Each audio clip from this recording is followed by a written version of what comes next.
Hey everyone, welcome back to the channel. Today we're going to be diving into something that's not only fascinating, but it's also really important when it comes to planning for your future, and that is money and happiness. So we've all heard the saying, money can't buy happiness, but what if I told you money can play a huge role in helping you feel happier?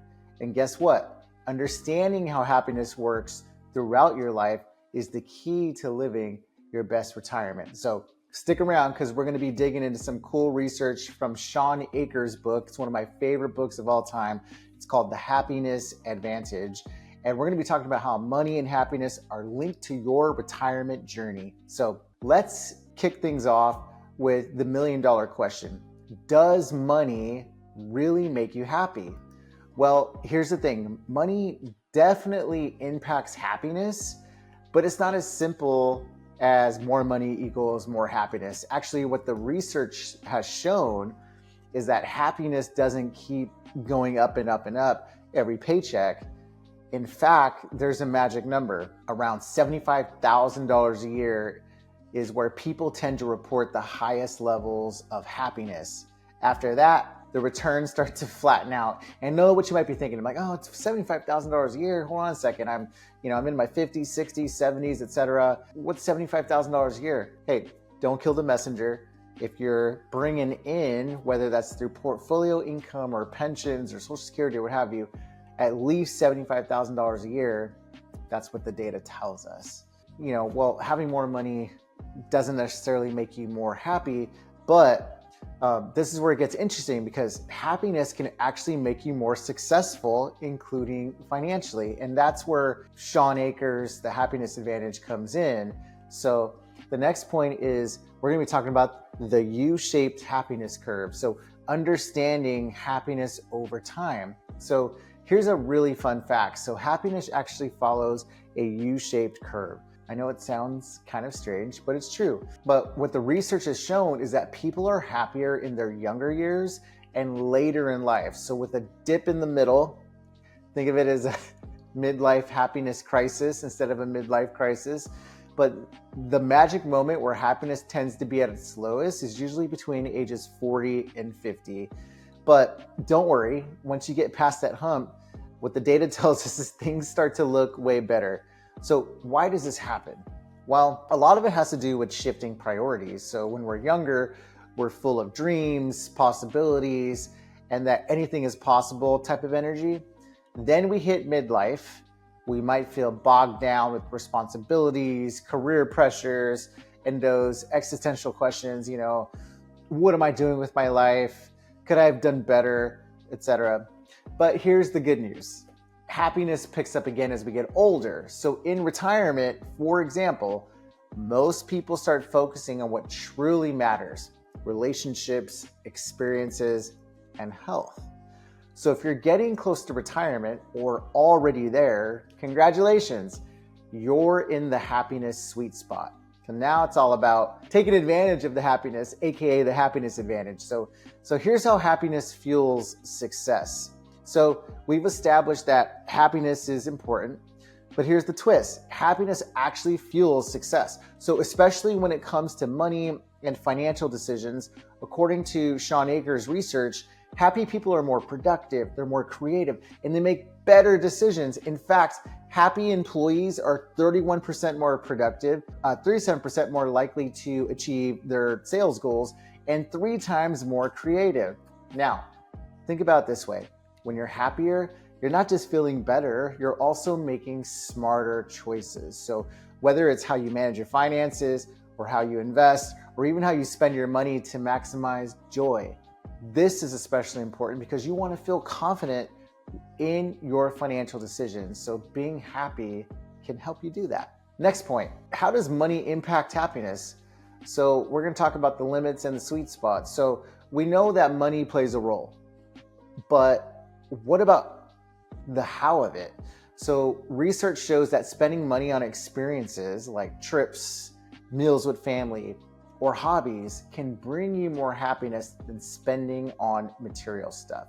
So if you're planning for retirement, think about how you can spend your hard-earned cash to create experiences that bring you joy. Let's break it down with a quick example. If you're planning a 2-week vacation to Italy with your spouse, that might cost you $10,000. Now, that's a lot of money, but think about the joy and the memories that trip will create.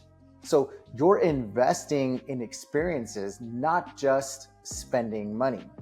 And that's the stuff that sticks with you and adds to your happiness long after the vacation ends. When you're thinking about transition to retirement and happiness and planning, focus on your overall retirement. So we know that once you hit a certain retirement age, happiness tends to go up. And here's where your financial plan can really make a difference. So when you retire, you're no longer chasing career goals or working for a paycheck. You're creating a life that reflects what you actually value. So whether that's traveling the world, spending more time with family, giving to a charitable organization, investing in things that you believe in, or exploring new hobbies. When planning for retirement, think about your priorities, your happiness goals, and align your finances with them. So this isn't just about having enough money to live, it's about having the freedom to enjoy the things that truly bring you happiness and joy. And here's the cool thing. That's exactly what will boost your happiness, especially as you get older. So how do you live a happy retirement? So how do you apply the concepts? Well, let's talk a little bit about how to live a happy retirement. So using everything we've covered so far, here are the 3 ingredients to a truly happy retirement. So research shows that retirees with a strong sense of purpose, whether that's volunteering, mentoring, or taking a meaningful hobby, are way happier. So don't let retirement be all about sitting back, relaxing. Find something that fuels your sense of purpose, whether that's gardening, golf, etc. Just something that can really drive you. Next thing is social connections. So happiness is all about who you spend your time with. People with strong social connections are proven to be happier and healthier. So nurture those friendships, make new ones, and stay connected to your community. And finally, enjoy your retirement. So don't worry about running out of money. If you have millions of dollars, you're probably not going to run out of money. And if you need help figuring that out, call me. Go to my website, wealthbllc.com, and we can run an analysis for you. But you're probably going to be okay if you have a lot of assets, if you're close to retirement or in retirement. If you have a lot of money saved, you want to enjoy that money. So focus on experiences, not things. So travel, explore, try new hobbies, create memories that will last a lifetime. Don't worry about, being so frugal, because what I find with clients is, one of the biggest regrets is not creating more memories or creating more experiences or buying the things that they really wanted to buy. They were just so focused on saving and holding on to everything, that frugality mindset, which is great. Some people value that. But at the end of the day, if you have a, $5, 10, $15 million, $20 million plus that you're going to be leaving to your heirs at retirement, you can afford to travel, explore, try the new hobbies as we talked about, do the things, like I said, create memories for a lifetime. So you've worked so hard for this money, you've saved, you've been a diligent saver, investor, etc. So make the most out of it. So as we wrap things up, as I mentioned, money can make you happy, but it's all about how you use it. So happiness increases with age, according to the stats, especially after the midlife slump. And by aligning your financial plan with the things that bring you joy, you're going to set yourself up for retirement that's not just financially secure, but full of real happiness. So remember, the goal isn't just to save enough money, it's to use that money to create a life that makes you happy. And that's what a successful, happy retirement, in my opinion, is all about. So thanks so much for watching. And if you found this video helpful, don't forget to like and subscribe, share it with someone who needs to hear it. Until next time, take care. Start planning for a retirement that's not just set for life, but also set for happiness. So I'll see you next time. Cheers.